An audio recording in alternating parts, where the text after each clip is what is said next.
Erupzioa lehertuko da Antartikan. Hego poloaren inguruan dagoen kontinentea da Antartika. Munduko temperatura baxuena du, eta hala ere, sumendi gehien dituen herrialdea da.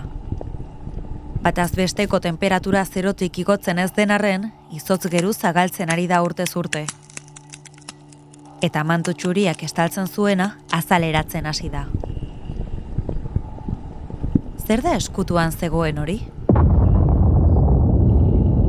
101 sumendi.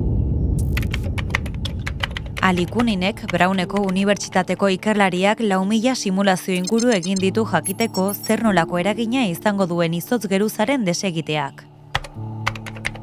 Ondorioa honako hau da. Aktibitate volkanikoa handitu egiten da izotza desegiten den heinean.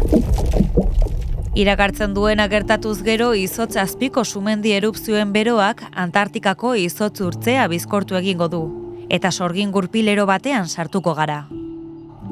Izan ere, erupzioek beste sumendi batzuk estimulatuko dituzte, prozesua errepikatuz. Ikerketak prozesua geldoa izango dela dioen arren, dagoeneko beranduegi da.